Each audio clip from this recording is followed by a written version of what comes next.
Who is that knocking at my door? Let's be real, as beauty professionals and entrepreneurs, we have to do everything. Do our own admin, our own marketing and content creation. Through the years, one thing that I learned in order to market myself, I needed to have bomb content. As service providers, creating content should be effortless without having to hire somebody to capture it for you. So in today's video, we're getting into all the details on the portable setup, specifically with service providers and beauty professionals in mind. But I can't take the credit. This portable setup is inspired by Taylor Lloyd. So we're really going to get into if the setup is worth it and what I will use it for as a beauty professional. So if you're a service provider or beauty professional that is ready to film high quality content behind the chair without sacrificing your client's experience, this video is for you. But first things first, hey y'all, my name is Deanna, but you can call me Clutch. I'm your go-to loctician, influencer, and educator that comes into the clutch for all things lock business and content. And today we focusing all on the content. Let's get into it. Let's start with the setup. I ordered everything off Amazon.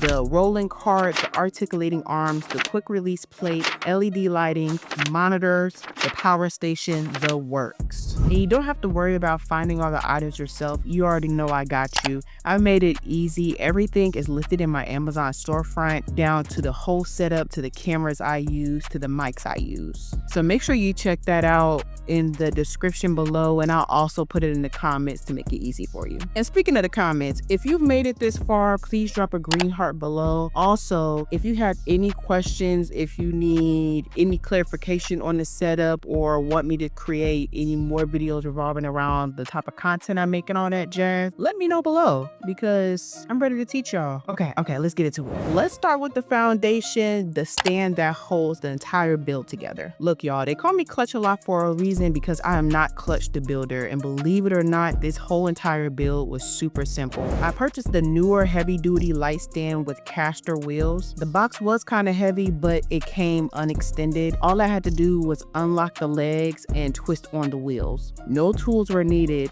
and the wheels lock, which is a major plus for stability. I will highly recommend investing in sandbags to prevent tilting. I'm recommending the sandbags, but I haven't purchased them yet. I do plan to, so I'll also link what I plan on purchasing as well. Now let's talk about lighting, one of the most important aspects of content creation behind the chair. The light I use is the Aputure Amaran 100X, a lightweight but powerful LED. I paired it with the Aputure Light Dome Mini 2, which gives off a soft, diffused light perfect for salon settings. Even though my workspace is really lit, when I go to other areas in my salon, such as my shampoo bowl, the light isn't that great. So this portable setup works very well, especially when I'm shampooing clients, because I could just roll it over, turn the light on, and everything is all set up instead of having to bring my camera tripod, bring another light, or put a light on the camera. It makes it a well-lit space and that luxury feeling that I'm looking for without making it like overpowering because it diffuses it so well. Now, in order to make it a portable setup, we have to have battery sources. I use the NP-F970 batteries. It's already a dual battery setup, and it comes with the adapter plate and the power cord.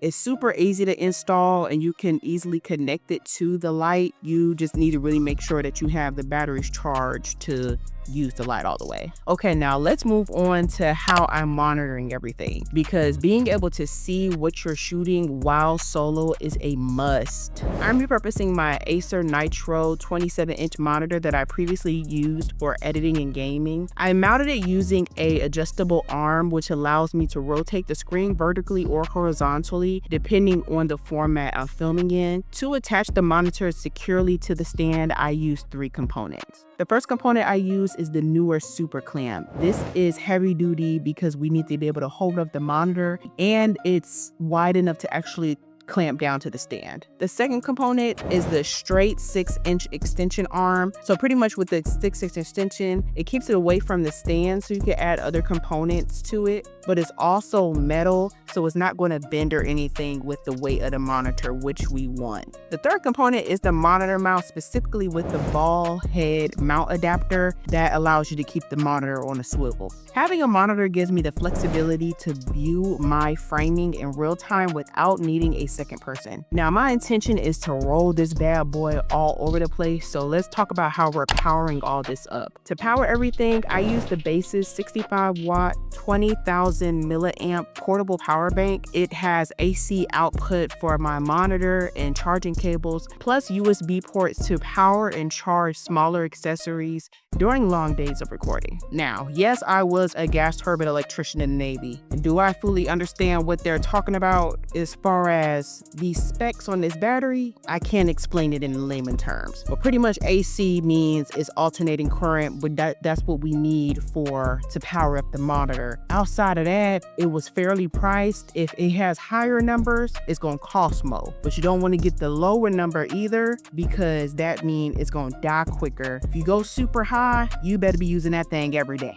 That's all I'm saying. Use it every day if you're gonna get the high number. The one I have here, that's perfect. It's gonna charge your phone up, it's gonna charge your cameras up, your batteries, your lights. You could plug in the monitor, it's gonna last a good old time. The one I described to y'all is going to be the perfect one for what you need. Now let's get into my favorite part, which is camera positioning. And for that, we need strong adjustable extension arms. Now I didn't go with the extension arms that Taylor Lloyd recommended, and I'm going to explain why, but I did test a few, and here are the extension arms that I landed on to use for this setup. One is the SmallRig 22-inch magic arm with the super clamp. It is perfect for front-facing talking headshots. And then number two is the 30-inch articulating magic arm with the super clamp. This is perfect for the overhead shot, side angles, client POVs. I chose the longer arms because the original 6-inch ones just didn't give me the reach or the flexibility I needed. The 6-inch extension arm will be perfect for if you're doing talking head videos, meaning that you really just want your camera sitting in one place. You can zoom in, zoom out, but as a beauty professional, main thing is capturing content that doesn't interfere with the client experience, but also that gives me the high quality that I need without really just being in the way. And I found that if I'd use the 6-inch extender, that I would have to keep it super close up on me, which really defeats the purpose of me not using the tripod all the time. I decided to only use the 6-inch extender for the monitor, and then use the 22-inch and the 30-inch for my actual camera setup. This allows me to have the stand far away, but I can extend my arms all the way out and still get a wide range of motion with my cameras without having to physically move the stand. I can turn it and tilt it to get some really nice overhead shots. So I switched them out and added these components to really cater to the beauty professional. But I did want you to keep in mind, the longer the extension arms get, the less weight they withstand. For heavier cameras, it might not work really well. It can put it up there, but it's just going to gradually slide down. My heavier cameras, the 22-inch one works just fine. So I would use the 30-inch one for like your phone or your really lightweight compact cameras. That's really not going to add a lot of weight to the extension arm. Let's break down the cameras in my setup and how to connect them to the monitor. All right, y'all, I have a lot of cameras, but I mainly rotate between 3. So let's talk about it. The camera that I'm filming this video on now is the Sony ZV-E1 with the Sigma 16mm f-stop 1.4. For my content, I use this camera for everything, but specifically I keep it stuck in the salon for all my salon videos. For this setup, I have it mounted on the 22-inch arm due to its weight. The second camera in my setup is the Canon R8 with a RF 16mm 2.8 lens. It is lightweight and great for medium shots. To be honest, I really don't use this camera too much. This is mostly my backup camera for my Sony ZV-E1. The 16mm lens, as a beauty professional that records her own content in and out of salon, is universal for vlogging, recording in salon content. So this is my backup camera for my Sony ZV-E1, but I did want to list it to show you guys what I use. The last camera in my setup is the DJI Osmo Pocket 3. It is super compact and amazing for dynamic B-roll, but to be honest, it got a little tricky when it came to connecting to the monitor. And I'm just a girl and I got it figured out, so I wanted to make sure I let y'all know. So if you do have a DJI and want to use this setup, you already know what you need before you get confused like I was. So let me walk you through wire connections and the adapters that I needed to make sure that my cameras worked on this setup. To connect the DJI Osmo Pocket 3 to my monitor, I used an HDMI to VGA converter. Then I connected that to a UVC HDMI to USB-C adapter. Then I used a USB-C cord to plug it into the DJI. But the kicker is the UVC HDMI to the USB-C adapter, it needs to be powered. That it's a plus that I got that battery bank to power up everything. So y'all, at first I didn't know that I needed a converter. I had an HDMI to USB-C already and connected that to the DJI, and it was just to my surprise that nothing was working. That's when I had to get on the Googles and on the YouTubular and find out that I actually needed a converter. And honestly, to my surprise, that converter was a little bit pricey. It was like $160, $170, but it's worth it because it works. One thing I did want to note though is that once you use a converter, the DJI is going to record in webcam mode. It didn't really mess with the quality, but I will say the perk of it all is that on webcam mode, you can zoom in a whole lot further. When you're recording in regular mode, you can only go 2 times. I like to put it on my overhead mount just for that simple fact that I could keep it up high and then zoom in super close and just get some really nice angles. But the footage is still great. Now let's talk about how we connect the Sony ZV-E1 to the monitor. I use the HDMI port and an HDMI cable, but in order to get it to connect to the camera, I had to get an HDMI to micro HDMI cable because the port on the actual camera is a micro HDMI port. And because we have a power bank for the Sony ZV-E1, I do have a dummy battery, which pretty much means that it's a battery with a cord on it, and I could just plug it up to my power bank and then my camera will have continuous power rather than just having a whole bunch of batteries charged up, which I already do. Instead of just switching out the batteries when they die, I can have continuous power to the camera with a dummy battery. And the reason why I purchased a VGA to HDMI converter for the DJI Osmo Pocket 3 is because I lose cords, so I wanted to make sure that I can keep both of the camera setups always plugged into my monitor. So the VGA is also a video port as well as the HDMI. Whenever I need the camera, all I have to do is turn on my power bank, my monitor cuts on, and then I just have to clip in my camera, plug it in, and it's already set up rather than me trying to dig through a bag. Now let's talk about a few accessories that made a huge difference to make my workflow easier with this portable setup. So first, I bought a shelf that had a super clamp on it. My intention for the shelf was to make sure I didn't have like my converter just hanging off the pole. I could actually sit it on something, but the clamp for the shelf was small. I wasn't really able to figure out what size clamp that I need, but I got my engineer on and just used some hair ties to keep the shelf together. So the only thing is the hair ties is good for lightweight things, but as soon as you try to go put a Stanley cup on it, it ain't gonna hold a Stanley cup. It's gonna droop, but it's holding my iPad just fine right now. It is leaning a little bit, but it's holding my iPad just fine. So if you want to add a shelf, you just need to make sure you find a shelf with a super clamp that actually is big enough for the stand. But I use hair ties and it's working just fine, and I'm gonna keep it that way. Now I already know with the way I am, even though I have the stand to give me the high quality content that I need, I'm not going to be able to get every single shot that I need with this one portable setup, but it does make it convenient to where I don't have to move stuff around all the time. But to make it even more convenient for myself for when I do need those different out of the box shots or different angle shots, I could just take my camera off and put it on a tripod. I did purchase the Ulanzi Falcon F38 plates and put them on all my cameras and tripods. So if I did want to take my camera off my tripod and place it on my setup or vice versa, the quick release plates, I can literally just flip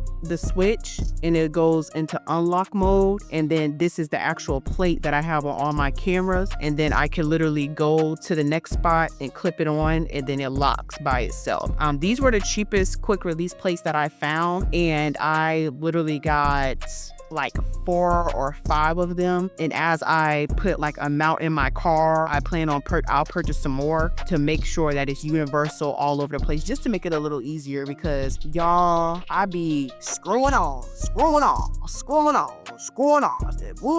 and that is very time consuming. So that's one I highly recommend quick release plates, especially if you like to move your camera. Now let's talk about how this all-in-one portable content content setup works in my filming environment and a few tweaks that I made to make sure it was compatible with my space. One thing I did not keep into account is that I have low ceilings. When I was putting the setup up, I was getting kind of irritated because it wasn't, as far as lengthwise and placement wise, it wasn't matching up with what Taylor Lloyd's example was in her video. But then I was like, oh, I have lower ceilings, so I'd have less room to work with on the actual stand. So I actually ended up, instead of having my monitor high up on my stand, I actually put it on the most thickest part of the stand where the other super clamps couldn't really go around. Pause. But I put it on the lower part of the stand because the super clamp, even though it couldn't fully wrap around the stand, it is still strong enough to still clamp onto the stand without slipping or falling. If you have higher ceilings, you can definitely get more range, especially those overhead shots. But I ended up making it work. I actually like the monitor lower instead of higher because I sit down when I do my client's hair. It allows me to peek in my peripheral to see if everything's good. But I definitely feel like you don't need a 26-inch monitor. You can find a smaller monitor. I think the benefit of having this monitor on the setup is, for me, one of the reasons why I hire a videographer is because I can't see off the little screen, especially when I'm moving and grooving. But if I have a larger screen and I know the angle that I want to do is going to be, it allows me to get the angle and stuff that I want quicker rather than trying to dish out money to hire a videographer. Because let's face it, especially if you are an entrepreneur or work for yourself, you are coming out of pocket for a lot of those things. And we're not these big businesses yet. If you have a knack for recording your own content and editing your own content, it's best to try to save money as long as you can, but still have that quality that you need. So those are the few adjustments that I made. And also, because of my ceiling height, I may end up switching to a smaller soft box for my light. It can give me more height and also more room under it for any other gadgets that I want to attach to the stand. For what I have right now, this whole setup works beautifully. It's just I got low ceilings. If you're a professional that wants to create client transformations, tutorials, and talking head videos, online courses, mentorship, or educational content, or even live stream your services, this setup gives you control, mobility, and high quality output without needing a full production crew. This is my first talking head video on this setup, so let me know what y'all think about the quality. Do you plan on purchasing this setup or upgrading your content creation in general? What clutch things do you need more insight on so I can help you along your journey of upgrading that content? But that's all, y'all. Thank y'all for watching, and I hope this video gave y'all the clarity or insight that y'all needed on how I produce my content. But don't forget to like, comment, subscribe, and put those alerts on. And remember, my name is Deanna, but you can call me Clutch. I'm your go-to loctician, influencer, and educator that comes into the clutch for all things locks, business, and content. I'll see y'all next time.